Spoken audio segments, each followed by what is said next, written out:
Allah kurniakan Quran mukjizat ilmu. Dengan mukjizat ilmu berjaya mencipta pemimpin-pemimpin yang paling berwibawa dalam sejarah dunia. Menegakkan negara masyarakat majmuk di Madinah.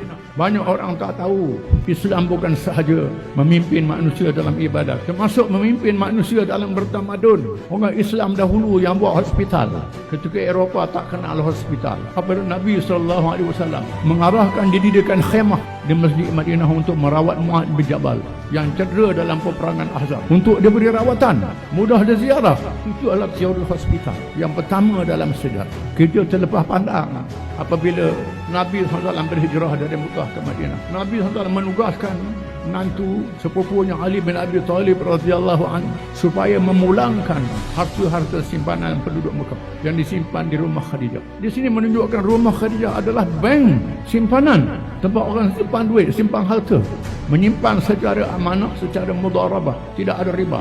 Nabi dihormati oleh penduduk Mekah termasuk orang bukan Islam. Masa berhijrah, Nabi bawa pelari harta itu bersama dia ke Madinah, pulang balik pada tuan-tuan dia, menandakan betapa amanahnya. Projek yang pertama bila berhijrah ke Madinah ialah mendirikan masjid dan mendirikan pasar Madinah. Masjid tempat sembahyang, tempat berjamaah, tempat belajar, jadi mahkamah, pusat pentadbiran. Pasar Madinah pusat perdagangan, melibatkan orang-orang Islam dan orang bukan Islam, sehingga Madinah makmur kerana selamat daripada penipuan. Kerajaan tak ada rasuah. Kerana Nabi ajar dosa pahala ni bukan sahaja dalam masalah tinggal semayang. Semayang termasuk dalam pahala, dosa pahala dalam berniaga, dosa pahala dalam memerintah negara, dosa pahala dalam semua urusan. Sehingga orang bukan Islam banyak yang masuk Islam, bukan dipaksa, kerana melihat baiknya Islam. Yang baki bersedia berada di bawah kerajaan Islam, ataupun yang dengki merancang untuk menjatuhkan Islam. Islam tak jatuh. Selepas wafatnya Nabi SAW, orang-orang Islam, para sahabat radhiyallahu anhum, memilih ketua negara dengan mesyuarat, dengan mengundi siapa yang jadi ketua negara. Ada 3 calon: Abu Bakar, Sa'ad bin Ubadah, pemimpin Ansar, dan Ali bin Abi Thalib, ahli al-bait. Akhirnya majoriti memilih Abu Bakar bila mereka dengar al-a'immatu min Quraisy, pemimpin daripada Quraisy. Quraisy adalah kaum yang mendominasi masyarakat Islam di masa itu. Begitulah pemilihan Umar, Osman dan Ali, di mana penulisan ulama-ulama Islam dalam pemerintahan negara ini dibukukan oleh ulama-ulama kita. Dan orang-orang barat mengambilnya, mengkaji.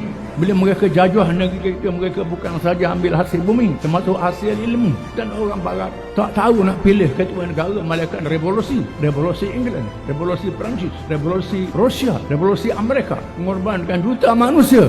Bila tak puas hati dengan kerajaan, nak pilih kerajaan baru, perang. Orang Islam tidak. Tak ada suruh.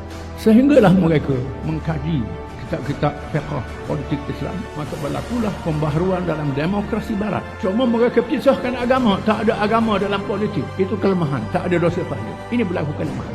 Orang Islam yang pertama buat cek pada Saifullah Al-Hamadani, seorang raja daerah, datang ke Baghdad. Dia menjamu bala tentera dia, nak bayar dengan dinar, dengan dirham, terlalu berat. Dipikul, lalu ditulis pada kertas, disuruh pada tuan punya restoran supaya ambil duit di Baitul Mal.